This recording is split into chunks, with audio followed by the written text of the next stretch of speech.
біздің өңірде Жетісу облысында бүгінгі күнде біздің редакциямен бірнеше өте күрделі қылмыстық істердің ашылуына және көптеген заң бұзушылықтарға біз тосқауыл бола білдік. Бірақ дегенмен біз арнайы мемлекеттік мекемелерге запрос дейміз ғой, сауалнама жіберген кезде ресми түрде мына бақ өкілдері туралы заңды көп басшылар білмейді. 3 күндік мерзімде жауап беру мерзімін жіберіп алады. Сонымен қатар, яғни ақпаратты толыққанды заңға сәйкес бермейді. Осы бағытта журналистерді дұрыс сарынға өзінің деңгейінде заң шеңберіндегі құқықтарымызды қорғай алатындай жағдай керек бізге. Осы мәселені осы басшылармен талқылап бір дөңгелек үстел өткізіп, оларға осы бақ өкілдері заң басқа заңнан ешқандай кемдігі жоқ. Сол заң арқылы біздің журналистер қорғалатындығы және біз жеке басымыздың, қара басымыздың мәселесі емес, халықтың керегіне мұқтаждау жарап тұрған мамандар болғандықтан сіздің тарапыңыздан осындай бізге көмек керек болып тұр. Рахмет. Заң болғаннан кейін ол лекетпей орындалу керек. Ол біріншіден. Екіншіден енді ақпараттандыру мәселесі. Облыс деңгейінде барлық басқармаларға осы заңның ережелерін барлық тармақтарын жеткізу керек.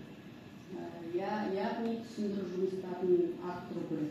Ал республика деңгейінде біз құзыретті орган ретінде бізде өзіміздің ұсыныстарымызды береміз. Ол министрлік болсын, ол басқарма болсын, ол бөлім болсын, барлығына заң бірдей. Заң болғаннан кейін ол заң орындалу керек. Екінші сұрақ, Айдала қызы, қазір МВД-ның приказы бойынша әрбір мекемеде сотовый телефондар дейміз ғой, ол адамның жеке меншігі болғандықтан оны өзімен бірге алып жүру, әсіресе журналистке ол құрал ретінде бір жағынан, екінші ол жеке меншігі ғой. Ол приказ баяғыда күшін жойып кеткен телефондарды сыртта қалдырып кету деген мәселені МВД-ның приказынан 3 жыл бұрын алынып тастаған болғанымен де біздің Жетісу жерінің кез келген бірінші басшылары, керек десеңіз мектеп директоры, әншейін мектеп директорының өзі адамға жеке телефонды сыртта қалдырып кетіп, яғни біз неден қорқамыз?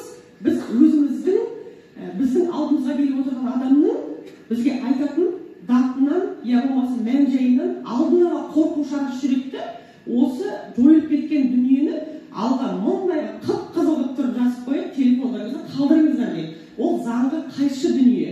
Бірінші, екінші мәселе, егер сіздер шын мәнінде осы жаңа Қазақстанның іргетасын қалайтын бірінші мемлекеттік мекеменің басшысы болсаңыз, өзінің заң аясында өзіңіздің жұмысыңыздың таза, әділ, әділетті екенін біле тұрсаңыз, білімділігіңіз, біліктілігіңізге сене тұрсаңыз, қандай телефон камерадан қорқудың не қажеті бар деп ойлаймын. Біз ол кісілерге жау емеспіз, біз керісінше сын түзелмей, мін түзелмейді деген адамымыз. Біз ол кісілерге көмекші құрал ретінде керісінше сол кемшілікті өзіне бірінші көрсету арқылы одан кейін барып жариялаймыз, я жарияламаймыз.